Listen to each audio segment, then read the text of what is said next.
Hey, hi, and hello. Welcome to the July edition of the Talent Table. I'm your host, Rebecca Warren, coming to you this month from Galway, Ireland. So you can see Ireland out the back window behind me, maybe. Super excited for us to have this session today. I am part of our talent transformation team here at Eightfold, where we spend our time helping folks think about work through the lens of people and skills rather than job titles or positions on an org chart. So before we get started, I'm going to go over just a couple of housekeeping items. If you look towards the bottom of your screen, you're going to see some widgets that you can use during this event. We have further reading in the resources section, which we recommend checking out for additional insights. You can ask us questions during the session. Use the Q&A widget. Don't be shy. We love hearing from you. If we don't get to your question during the webinar, we may answer it after the session ends in a follow-up message, a blog, a LinkedIn post, or maybe another webinar. Last but not least, you can register for next month's Talent Table, which is Agentic AI at Work, building an agile, AI-ready enterprise. Okay, switching to today, I'm super excited. I've got Nita and Pramuk here. They're joining us, and I will have them introduce themselves. Nita, we'll start with you, and then we'll go to Pramuk for your introduction. Nita, over to you. Thank you. Hi, everybody. My name's Nita Sagar. I am so happy to be here with you all today. Basically, I'm the head of skills transformation for Jiva Solutions, which is a change boutique consultancy that specializes in skills transformation and talent marketplaces. I think I unofficially hold the record for the most amount of talent marketplaces implemented in a very native way, right? So not as part of a consultancy, but actually working, getting my hands dirty, being a practitioner in all things talent marketplaces. So really happy to be here and have this really great discussion today. Amazing. Pramuk, tell us a little bit about yourself. Yeah, thank you, Rebecca. Good morning. I'm assuming to most people, or good afternoon. Greetings from Seattle, Washington, where it's still gray and cold and it's likely to rain today. I'm a practicing and frontline HR leader. That's how I describe myself. I've been in the domain of HR and talent for many years. I've been very fortunate to have worked and learned from the best in companies like Accenture, Microsoft, Amazon, Fidelity, the London Stock Exchange. And I bring a practical and pragmatic view to anything that happens in the HR and business space. I believe that we as HR leaders have a responsibility to showcase what our businesses do.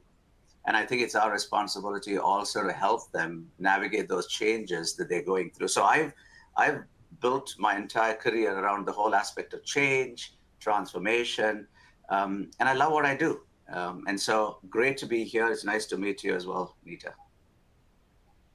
Amazing. All right. Thanks for those introductions. So before we get to our main topic and questions, I have a tangentially related question to ask my guests. So my question of the month is, when booking a short-term rental, such as an Airbnb or a Vrbo, how much are you willing to cough up for cleaning fees before you start Googling hotels or deciding to stay home? So I'll give you three options. So penny pincher, up to $75 because you'll leave it tidier than you found it anyway. A wallet wincer, up to $150 if it's a cool property or maybe in the right area.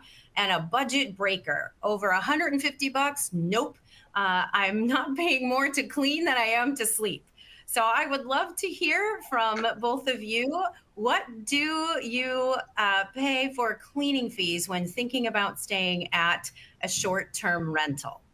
I don't know who wants to start. Who's got an opinion on this? Nita, why don't you go? So here's the thing.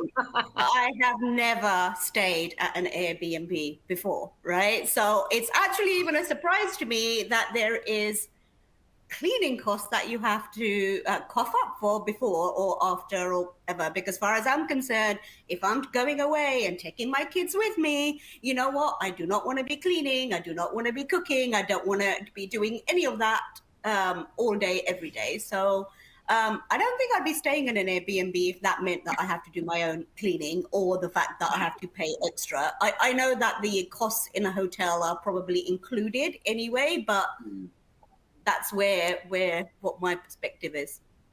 So the answer is zero cleaning fees because it should be included. Absolutely. I agree. Okay. Interesting Pramuk, what do you think? Yeah, interesting question. I would say Perry Pincher because I think cleanliness is important to me, and that's a criteria. I look at the reviews and I see, what people have said about past stays, and a pleasant host and a clean place is what I look for. And it's interesting, when I was thinking through this question, I went actually back to the Airbnb site and looked at the reviews that people had on me as a guest. And the word clean actually popped up. He said he was very clean and he left the place really clean. So, hey, penny pincher, given a choice, I won't pay anything. I'll leave it the way I found it. But if I have to choose, yeah, penny pincher for sure. I'm not paying more than $50. No, it always is tough for me when we do, because we'll use them, especially if we have large groups, right? Like we've got maybe a big team meeting since we're all remote, or we've got, family coming in from different places. But it always seems interesting to me when they're like, strip the beds and put all the towels in there and take out the trash and do all. I'm like, come on now, that's a lot. Like, I'm not going to leave the place a mess. I'm like you, Pramuk. I want to leave it as clean or cleaner than I got it, but I'm not going to do all the work for you and pay a cleaning fee. That's just a no. So, okay. So fun little question. I always love throwing them out there.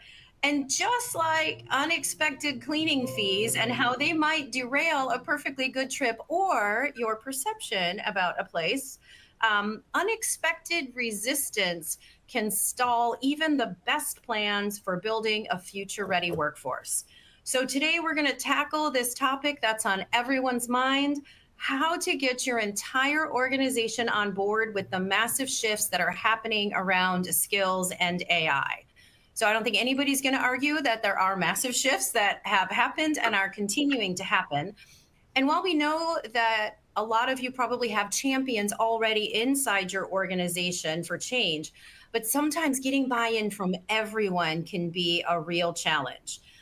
So this discussion, we're going to talk about 3 different areas: reframing skills-based talent strategies as business imperatives, eliminating talent hoarding and purple squirrel hiring, and ways generative and agentic AI are transforming work for the better. All right, Nita, Pramuk, are we ready? Yes, we are. All right, let's go. Okay, so when we think about the shifts that are happening, we tend to see, I think, in a lot of organizations that skill-based strategies are viewed solely as an HR initiative. So I want to talk a little bit about how we can challenge that perspective and position these skill-based strategies as a critical business win that impacts the overall organizational success, not just in a silo, but how does it affect everything in the organization? So maybe I'll just throw this just to start us off. I'm gonna throw this to you first, Nita. From your experience, what do you think is the most compelling business case that you've seen made for skills-based talent strategies that have resonated with non-HR leaders? Is there any that come to mind? Yeah, I mean, for non-HR, I think it is about there's always transformations that are going on in the business, in any business, right? How can you make it an enabler, right? Rather than here's a new thing that HR are doing, right? Wrapped up in HR lingo, right? That's quite complex to understand, and it doesn't understand what does that actually mean for the business. Right. So for me, it's how do you look at all of those transformations going on and turn it into an enabler, make sure that there is a real connection between what we're trying to achieve and how that's going to drive business growth. right? So, what does that Yeah. actually mean in terms of productivity, in terms of innovation, in terms of access to talent, in terms of being able to be future ready. So all of these different things are about, it being a business problem and not a problem from HR. And I think one of the best ways to do that, and I've done in the past, is to engage business leaders to be able to be your champions, right? Not just HR being the ones that are the ones driving this. Totally agree. Yeah. Pramuk, what do Can you I just, think? yeah. I want to step back a little bit, right? And I want to answer the question, HR versus business. I always believe it's HR and business, but let's just start with the HR versus business. I've taken this view, and I'm sure people on this call will sit back and say, that's an interesting comment he made. HR doesn't own resources. It's the business that owns resources. I've taken this view all along, and I've stuck to it. We are an enabler in that partnership. And I always say, I still recall years ago, I used to run these management and leadership trainings, and I used to go into a room. And the first thing that I would ask them is, how many of you do not have a manager? And everyone will say, what do you mean? That sounds like a stupid question. We all have managers. But I'm driving home a point that the most critical and the most sacrosanct, if I may use the word relationship, and the most fundamental relationship in organizations is between an employee and a manager. An employee probably does not have a HR partner, a legal partner, a finance partner, but every employee, in most cases, unless they're going through transitions, have a manager. If you extrapolate that concept, right, that relationship, when magnified, becomes an organization. And relationships within organizations are a set of smaller relationships that happen. I always ask myself, am I the third person in that relationship because I call myself HR? No, I'm not. I'm an enabler to that relationship. I want to ensure that that relationship works well. We have the right mechanisms for that relationship to work well. We have the right skills on both sides for that relationship to work well. We want to ensure that the outcomes that get driven through the relationships are meaningful. So if I have that mindset, I've never had to go and say, this is a HR issue, this is a business issue. Because I believe this is an issue that is based on the ownership model that is so simple, but sometimes very difficult to understand. I still recall early days in my career, employee relations. HR always needed to be in the middle of employee relations. Manager and employee have a problem, they'll come to HR, and HR solves this problem. Think about it, right? We as a function have put ourselves in the middle of a relationship that I think we have to be beside, not in there. And I jokingly used to say, how many times have I gone to my neighbor to solve the problem that I have in my own house? That does feel weird, doesn't it? It certainly does feel weird. But when it comes to the relationship that we have in the workforce, we need a third person. Anyway, so that's one thing, right? The second thing that I would say is I've been really fortunate, Rebecca, in the kind of companies that I work for, that HR was seen as a business function. So any change that I talk about, Neeta talks about, the transformation journey. She talks about how do we enable change. There's three key questions that I ask myself before I have that conversation. Is what I'm going to say impacting revenue? Is what I'm going to say reduce operational risk? And anything that I'm going to say optimizes cost? That's what I think about. How do I impact revenue with what I'm doing? How do I look at risk mitigation with what I'm doing? And how do I ensure that my costs are optimized? If we as HR leaders use that language with the business, it resonates. And to Neeta's point, this HR jargon sometimes gets their head in a spin. And so that's been my experience, and that's how I address any change of any nature, big or small. Yeah, I think that totally makes sense, is connecting, right? We understand we have the relationships in the organization. How do we connect it to the business? Both of you have said that is critical. I really like what you said, Pramuk, about optimizing cost. Because I think a lot of time folks say, well, we're going to put an AI strategy or a skills-based strategy and we're going to reduce cost and reduce headcount. I like how you say we're going to optimize our costs, right? It may not be. A lot of what I'm reading and hearing from Gartner is that moving to a skills-based strategy and using AI isn't necessarily going to reduce headcount, but it's going to optimize the work that's getting done, which optimizes those costs, right? So putting people to work in the right places, having them feel fulfilled, have people understand what employees are doing, what they can do, what that potential is, and then understanding what the need of the business is and connecting those dots. Yep. Yep. Okay, so we've talked a little bit about how do we talk about the business outcomes. I think we probably still have to put some skin on that. We'll get to that in a minute or two. But let's think about this. So if we've got that we know that moving to a skills-based strategy, whatever that looks like, it could be people say it's skills first, it's skills forward, it's skills based. We have all these different, but whatever we want to call that, skills forward. It's sometimes really hard to get the buy-in for that. How do we show that ROI, right? How do we get the budget and the buy-in? So what are some of those practical ways that we can show that return on investment of putting time and energy and money into skills development and artificial intelligence, especially in a way that speaks directly to our CFO and other financial stakeholders? That question might have sounded a little bit gobbledygook, but how do we prove ROI and get money to do the things we want to do? How's that for a question? How do we do that? Neeta, do you want to go? Yeah, I mean that's it's a very interesting question, right?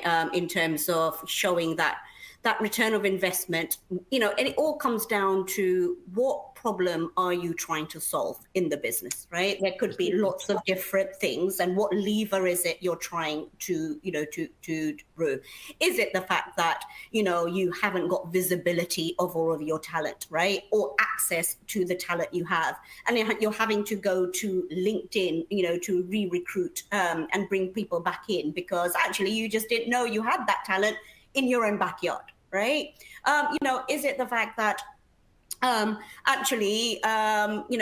what you're finding is that the cost of recruitment is really high, right? And the demand of recruitment, and actually it's a war for talent. You're not being able to find the right people, right? So is that the fact that what you're now trying to do is, how can you build and develop from within to be able to have a workforce that is future ready, right? So then it's a combination of build, buy, borrow, bot, rather than it just being that. So being able to agreement is actually, can we position it so it's a bit of a no-brainer, right? If we are able to unlock talent, from within the organization, that also helps them to develop themselves, right? But at the same time, it's getting work done, right? And it's also a win-win situation, right? So for example, in some companies that I've worked for, right, one of the things we were looking at is unlocked hours, right? How many hours were we unlocking with our employees being able to develop themselves and work on gigs, for instance? Yeah. Sure. And then that working on those gigs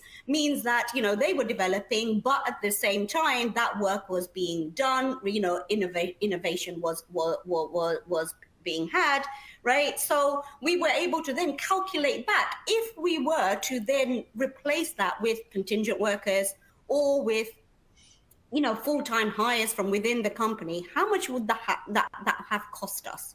Right? So we can start to really see savings straight away, right? That by allowing people to be able to work on gigs, with the fact that they're already developing, you're building, your workforce for the future. But at the same time, there's a huge cost saving there, right? So it's a for me, that's how you position it, right? To be able to say, you're ticking lots of different boxes, right? By able to open up something like a talent marketplace. And I like You talked about enabling, and I think on top of that, what you're also saying is empowering. It's empowering folks to take control of their career, which gets them more engaged, which makes them want to contribute to the organization. So it's an internal driver as well as external. Yeah, Mhm. and just to build on that, it's the fact that, when you are told, it's the usual suspects, right, that tend to normally get all of the opportunities, right? By now, democratizing the way we do this, right, it's the fact that you are providing, you're getting access to all of these hidden talents that you might not even know that you had. Right. Right. And that's, that can only help you go faster, grow quicker, be able to really showcase, and in a world now, as post COVID, where not everybody is able to get on a plane, right? You can Mhm. get work done from somebody who could be sitting in Brazil working on a project that is based in London, right? Exchanging their experiences, their skills, but learning, because not everything is about just development in terms of I want to build a skill I don't have. It could also be about I have this skill. I want the opportunity to be able to practice this skill in a different function, in a different department. I want to be able to go deeper. I want to create mastery, and this type of, flow, and from fixed into flow allows the organizations to be so much more agile, right, and to be able to then just, as I said, break down those silos.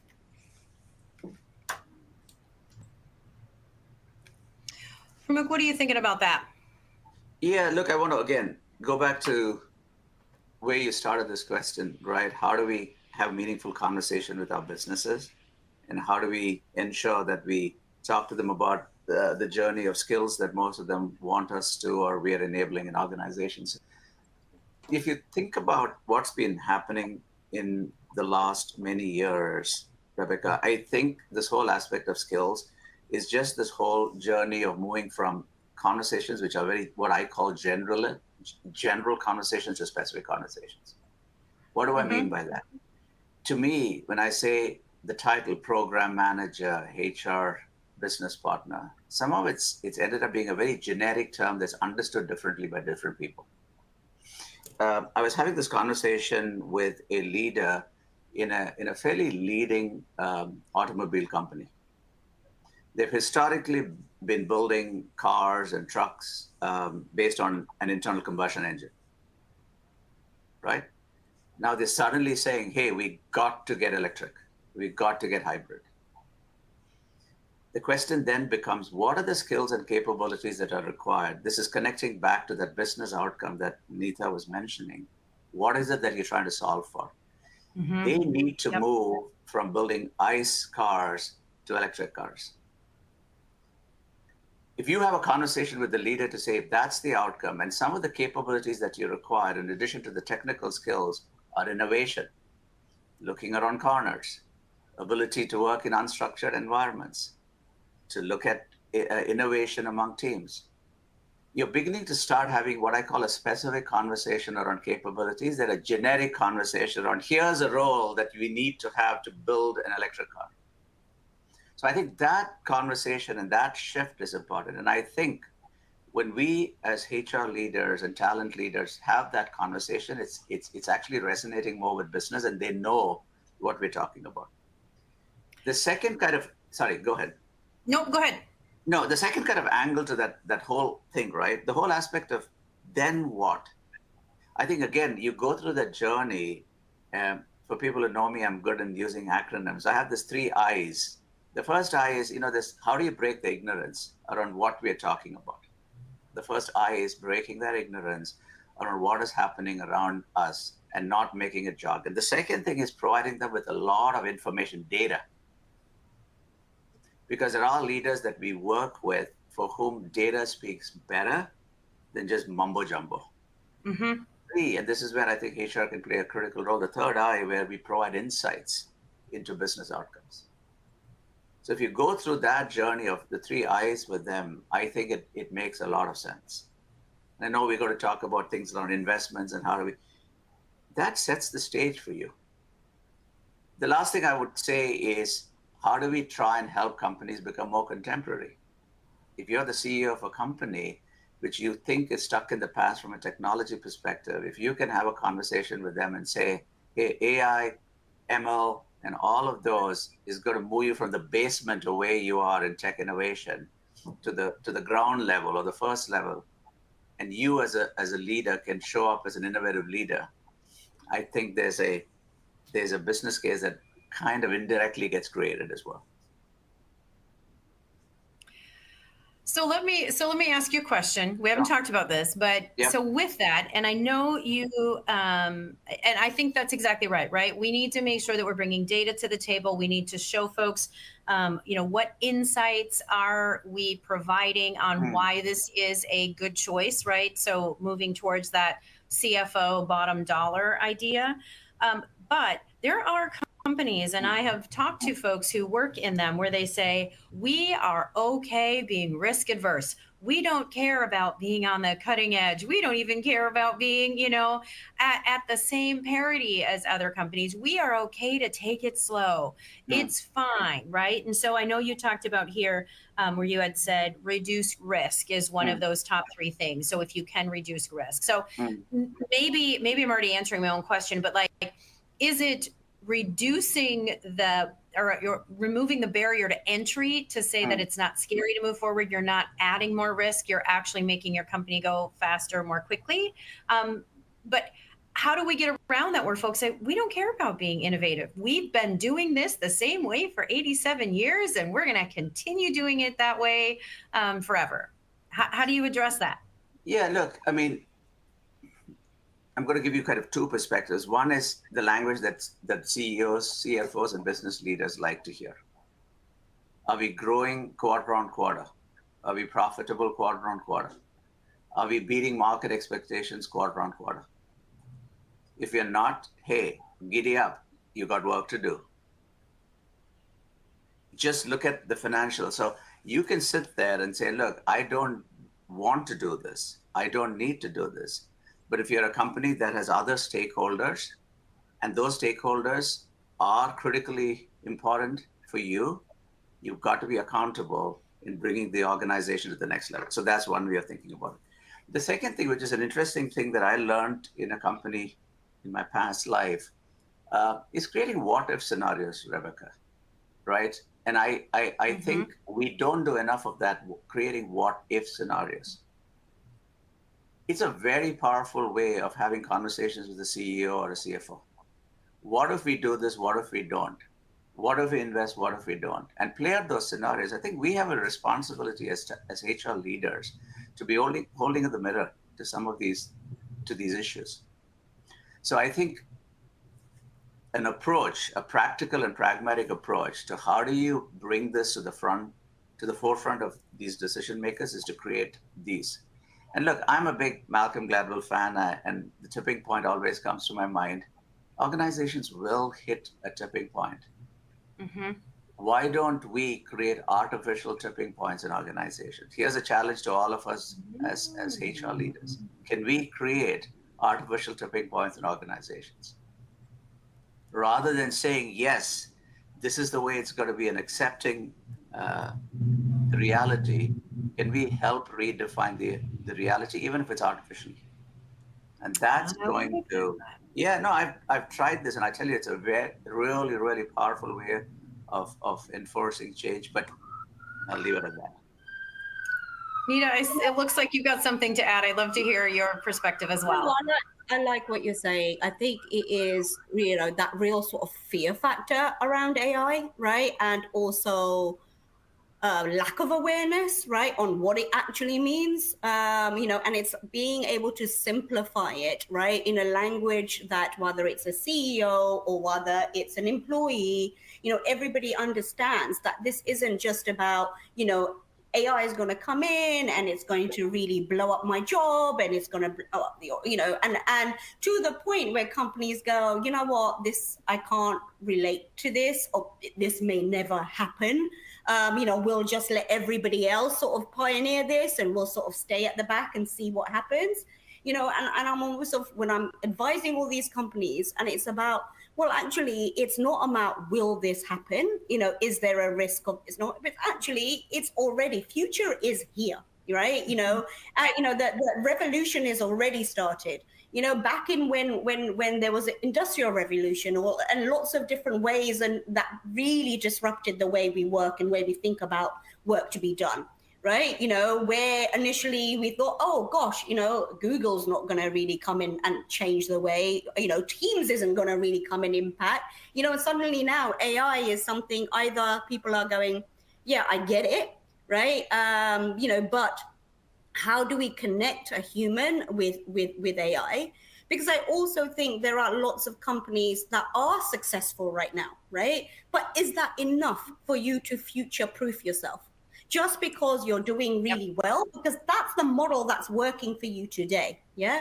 But as jobs change, right, as AI is going to automate and revolutionize and all that stuff, you've got to be able to turn that fear into positive outcomes for companies.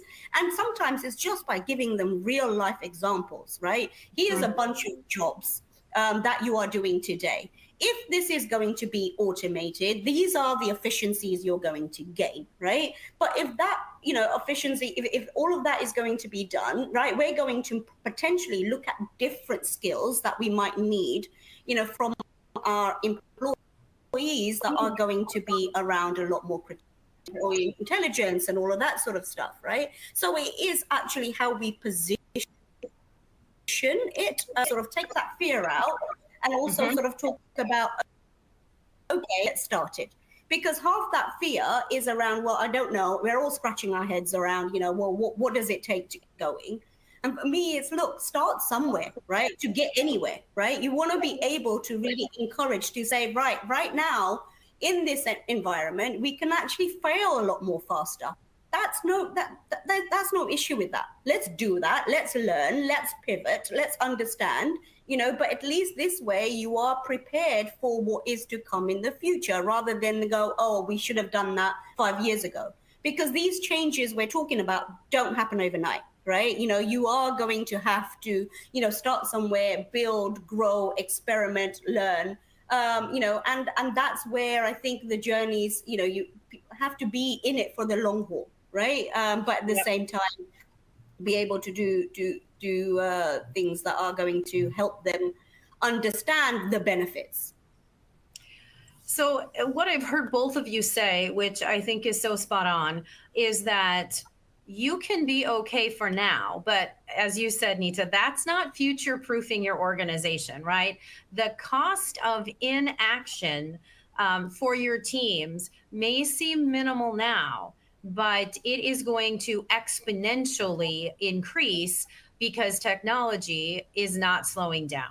So the way both of you said that in different words, I think really showcases that there has to be a tie to the business. You have to be able to show what that outcome is, what that importance is to the business, but also say, what got us here isn't going to get us there, right? So it's great that we did as well as we did, and if things stood still, that would be different. But I love that both of that create that artificial tipping point, and you may be okay now, but you are not future proof. So that is, I think, great. Go ahead. No, it's about, you're not going to be able to use an old map, as they say, to navigate a new world, right? So, it is, let's just embrace, understand what we're dealing with, right? And look at actually what's the art of the possible. Yes, something may seem a bit bold, but how can you break it down to say what is a lot more realistic in the next 6 months compared to next year, next 2 years? And you can do the planning, but all of that energy needs to happen now, and you have to build the momentum so that you are ready. And you're not left behind, because other organizations are doing it, and they're doing it really well, right? So either you can either become an organization that is now no longer relevant, right? Because, and they're not competitive enough. Or you can be, you can use your success now and become even bigger and better. Yeah, 100%. Well, so let's shift to maybe talking for a few minutes. Not maybe. Let's shift to talk about some of those habits that may be ingrained in our organization that hinder some of the forward thinking that we're talking about. So, let's first talk about internal mobility and talent hoarding. So, Nita, you talked a lot about opening up pathways, right? And we're going to engage and we're going to enable and we're going to empower and promote. You use that same word, enable. How are we that enabler for those relationships to happen and grow inside of our organization? But it's really hard for managers sometimes to say, I don't want to give up my best person, right? It turns into like it's about me as opposed to about them, but it's also about them really, I think people want to do a good job and they want to have the best people on their team. And so it's really hard to say, let me let this person go. I may get somebody better. So talk to me about if you've got any strategies that you have employed or that you have suggested to encourage leaders to release that talent for internal mobility in order for the business to grow or become better. Sure. First, first of all, in the last sort of 4 or 5 change implementations I've done and spoken with a lot of line managers through listening groups and, to understand where, where they're stuck or blocked or what their fears are or what's stopping them. Some really interesting insights have come along. And where my original hypothesis was from that place of, I think line managers are going to be talent hoarders, I've actually gone the other way. I think line managers are, most line managers actually want to help their employees to learn, develop, and grow. But because before they were constrained to their own network. So if I'm talking to my team member, right, and they were like, Nita, can you help me? I want to, here's my development plan. I want to, but I'm only restricted to my own network, right? It's really difficult to keep on having those conversations with my team to sort of say, look, I don't know anyone. I'll keep, I'll keep an eye out if something comes about. I'm giving you this feedback, but is there a way for you to build those skills to get better at this? I don't know, and so there's never a so what, right? So most line managers actually, when we were, building up those capabilities, within line managers, they would say, actually, this is a breath of fresh air. I can now talk to, my employees and say, actually, let's have a look at, potentially different ways that I can help you to learn, develop, and grow, right? Because, this will allow you to be a lot more passionate and engaged and having seek opportunities, but of course that's that mindset work that you have to do with the line managers, right, to let them know how important it is that they are a critical enabler, right? They can make or break this, right? And don't get me wrong, you do get lots of line managers that will be the blockers, like you say, right? Will turn around and say, no, you've got to go and work on this. Delivery is more important than development, for instance, right? But so the strategies we've used, right, is along with that sort of talent marketplace, what controls can you put into place, right, that will allow these managers to be flagged up where they are creating or showing wrong behaviors, right? So if there are, employees interested, for example, and have the capability and have the time to invest in 20% of their time working on something that's really important to them, and actually most of these employees tend to work on top of what they're doing because they're passionate about it, right? They want to do this, they find the time, right? But if a line manager is going to block it, in part of the process, there has been an opportunity for the employees to come back and say, actually, my line manager is stopping me doing this, right? Which then suggests to us that there is a big change issue going on. We really need to work harder on our line managers, right? On able to really build that right culture of that we want, right? And to be able to show the line managers the real drivers, the key benefits on why it's really, really important. Because you have top-down messages, right, on why development is important. And if line managers don't then see that through, employees just think, what's the point, right? The culture doesn't change. So it's a big mindset change, right, that we really need to and our line managers can be the person to really help with that mindset change, long as long as you get it right with them. So that's Yep. Makes sense. yeah. And that ties into, Pramuk, what you had talked about, those Yeah. relationships, building those relationships and making sure that you are encouraging folks to do the right things. What other thoughts do you have on this in encouraging folks to not hoard? Yeah, let's not forget a few things, Rebecca. The number two reason why people leave companies is because of lack of career growth. Mhm. And Right? number one is because they don't connect with their manager, right? Manager. Number one is manager. Number two, if you think about both those data points, they're both interconnected, Yep. right? So let's just start from a point of where we have data and where we have information and insights, and let's have that conversation, right? Number two, you asked about some practical examples and ways in which we can make that happen. I totally agree. I would rather have someone who has my back and I can trust and would do anything for me than someone who's new. This is where I think the whole aspect of skills-based conversation. If you can have so and so who's great in working in ambiguity, which is a project you're working on, is better than name a person, John, Jim, Jack, Mary, whatever, or a title is going to be helpful, right? So let's just park that. There are companies which have done what is called kind of virtual team and virtual team output based projects. So I work for you. You don't want to let go of me. Can you send me away for a project for 3 months, 6 months, and have someone to do mine? So there's this concept of short-term rotations. It's not rotations. These are virtual teams where you're driving a certain critical business initiative for a company, where I'm in a position to let go and be open to receiving someone in. Companies do cross-bonding. They move a person from one region to another region just to gain their experiences. This usually happens in product teams. So companies which have product teams, they say, hey, and companies which do product localization, I'm such a US-centric team. Can I send someone across the pond to see how products land in other parts of the world? If we are going to localize our technologies for that part of the world, we might as well have someone who gets that insights. So cross-bonding is another one. So in a way, you're letting people go for the right reasons, but you're also helping that person in return. I think those are some very simple and practical ways in which you can do this before it gets too late. And just to add on there, what you can all, it's that sort of give and get.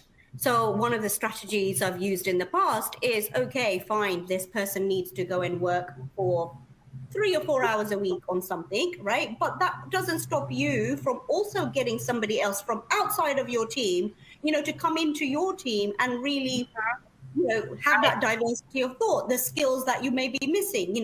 What piece of work will they need to stop doing so that you can give them time to go and work and build skills, right? And how can you get work done with others outside of your team? So then it is a win-win situation again, right? So when you present it in that way, and that penny really drops, that actually I can now really rejig work to be able to get creative and get new talent, new work in, and plus that other person that's gone away is going to come back with that knowledge back to your team, right? Yeah. If they're bringing back that knowledge, right? So actually, how can you then get them to leverage that knowledge with the rest of your team? So there's a lot of layers of how you can help to see the sort of the win in all this. So I think all of those things are great ways to think about it. How do we present the win-win? How are we thinking about helping folks grow, but also helping leaders grow, expanding their reach, their knowledge, and encouraging that mobility? Let's talk about external, right? So my background in TA, and I can't tell you how many hiring managers I've had that said, no, we need the perfect person. They have to look like this, right? The purple squirrel, unicorn, whatever we're calling it today. The thought that I don't have time to train, they have to hit the ground running, they've got to be an A player, like all of the cliche things that we say. what kind of things have you seen to help drive that shift of hiring for skill or potential as opposed to hiring a perfect background? Would love to hear ways that you have been able to help managers think differently about what they need on their team in order to facilitate what y'all are talking about internally, right? The more flexible we are with bringing in folks who have that potential, the easier it's going to be to see them participate on other teams, work on those short-term gigs. I love that cross bonding. How do you bring the right people in that again then can do those things? So, talk to me a little bit about how you stop the perfect hire purple squirrel hiring with managers. I think I'm going to say two things and then I'll let Nita add more. I think number one, you're right. There's no perfect person. There's no perfect profile. I always look at the 70-30. You know, if you're capable of doing the job with 70% of what you're looking for, I think the rest can be added on. I think being realistic about it. The simple way that I've actually been able to move the needle is by creating use cases or reference profiles. Mm-hmm. Because, you know, if you think about it, Rebecca, it's a leap of faith to go and hire someone that you don't know, right? You can do all of the right assessments, you can do all of that. But imagine if you're a business leader and I go and talk about the success that John and this company has had and what John and the journey that John's gone through the last 5 years. And in this example, John's been someone who's a critical resources in your team. I think sometimes having a pragmatic conversation to say, we hired John with these skills, look at what he has done over the last 4 years and what the organization has done to get into this level of success. So I think one is being pragmatic about what we get, be it 60-40, 70-30, and not compromise. And number two, having enough success stories within the organization that you can refer to. People can relate to it. Oh, yes, I remember her. She started in this role and look where she is right now. And I think that resonates with people. It sounds more emotional as opposed to a data-driven, rational conversation. But hey, who said emotionality is not required in the workplace? And so that's the second thing I would do. The third thing that I would do is I would ensure that there is a strong pool of genderless skills that companies hire and have them grow with time. And again, not all of the organizations have the flexibility to build, a graduate program, an early in career program. But I think if you're really an organization that is future focused, I'm a big believer that investing at that level, because that's very generic skills, and then molding them in the way that makes sense to you, that they become a unicorn down the road, may not be a bad strategy. And here again, look, I just want to be clear. I'm not talking about hiring 200 people like some companies do. Mm-hmm. Even if you can hire 2 and build them up to be the future special skill professional, that's an investment that's worth it. I like that idea. That's super interesting. Mm-hmm. Nita, any thoughts on this before we move on to our final kind of bucket to talk about? Sure. So, I think, when you are recruiting for skills, right, it opens up so much more because you can actually talk about adjacencies as well, not just, the job you're hiring somebody to do. Right. It's actually what does good look like? And especially as we talk about AI and how it's all going to be automating stuff and all the manual stuff, what are all of those real critical skills that are going to be imperative for somebody that then can, and it's going to be somebody who is a self-starter, who's, got good emotional intelligence and critical thinking and almost sort of very much, creative and artistic to be able to really pivot and move into place. Now, a practical example, I was working with a bank some time ago now that was looking at skills. They were looking to bring in customer service individuals, but always really struggled, right? Because they were competing with so much. But when we analyzed the job, right, we realized that even as a customer service, right, the skills that were required for that role were, problem solving, being able to things like that, were really closely aligned to engineers, right? So what we decided to do was actually, let's go and recruit engineers to come into this role. So we did this big campaign called Good Engineers Become Great Bankers, right? Because we were able to demonstrate that these are the skills that there may be lots of engineers that are really frustrated in their roles, want to change, and want to be able to say, actually, these skills I can transfer into these areas. So it's a really good way of being able to see the benefits, that you are not limiting yourself to just what you're looking for, but thinking outside the box, with skills as your backbone. Interesting. And that's a whole nother conversation on how you convince engineers to move into customer support, but we'll save that. But I love that thought.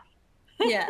And I think that's the right way to think about it. That's how I always ran my TA teams was, I did an 80-20 rule. So Pramuk, very similar, right? I think if you hire at 100%, you're hiring a consultant who isn't going to be able to get as much out of the role and pour in as much, right? You need to leave that learning component.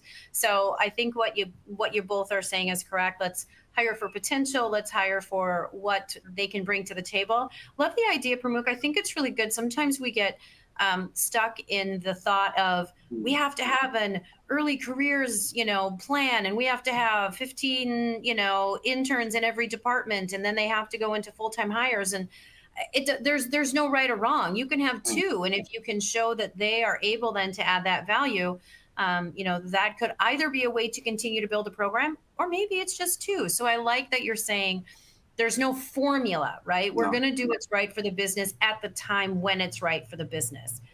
Okay, so I'm watching the clock, and I do want to shift to talk about AI. Weird that we're going to talk about AI on this webinar here, but HR is moving so quickly, and we are never going to move more slowly than we are today, right? Like, it's only going to get faster. And we, as you said, Nita, the future is here. We've got AI, whether it's Gen AI, which helped me plan this trip to Ireland, right? Or we've got automation, we've got agentic, we've got all of these forms that are coming in. Let's talk a little bit about how leaders can use AI, HR leaders and potentially leaders outside of HR, to be empowered to focus on leading change and strategy rather than getting bogged down in this is how we should do it or being scared of the risks. So how do we add AI to that skills conversation to say, this is going to make us better?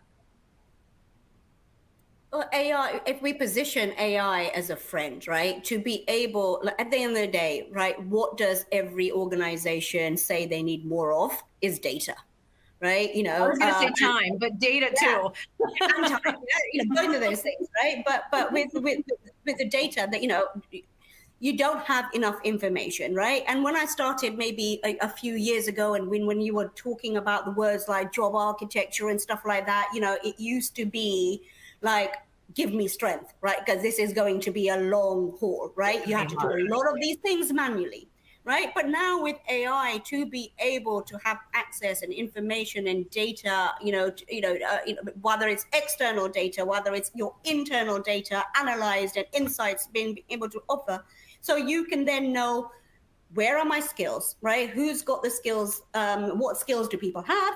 What skills do people need? Where are the gaps? Where are, what's the skills for the future? All of these things can help so much in planning, right? For whether it's strategic workforce planning, whether it's to do with, your internal mobility and increasing that, right? Whether it's to do with helping to retain your employees so that they feel valued, right? AI is doing all of that. So it can be the back end of the kitchen that is going to be setting up for success and providing all of these great outcomes, that you can really leverage from great data. And it's not just a single source of data either. It's how do you get your hands on multiple source of data, right? And then be able to tell a story through change management that will help you to shift the mindset that is required. Because we need to go on a cultural journey first right? It's not just a technology change. How do you combine these two things to be able to make a real powerful change? And I think AI is that catalyst. And that goes back to what Pramukha talked about, those relationships, and then how do you add in the technology to foster those? So Pramukha, what do you think about that? Yeah, look, I'm going to take a very simplistic view, and I'm trying to bring the human into all of these conversations, right? I don't know if you both agree, but there's a school of thought that AI has been around for a long time. We've given it a new name. Um, I was having a conversation with my sons around this topic, and one of them said, "Dad, we've had bananas forever, but today suddenly they call it organic bananas, and you've got the option of organic bananas and not organic." So for him, for a 24-year-old aspiring dentist, for him it's about the value of organic bananas and how that plays itself out. Second thing he told me was, and I'm going to quote this conversation not with him but someone else. He says, you go into a department store and you see 8 varieties of cornflakes. What do you do first? You take the time to know what the hell those are. So when we talk No, about you go AI, and you buy Rice Krispies yeah, because no, there's too many choices. correct. But you got to that Rice Krispies. That's where I'm Yeah. going with this. The first thing Yeah. you do is you invest the time to figure out what do these things on the shelf do. Number 2, you're starting to get personal.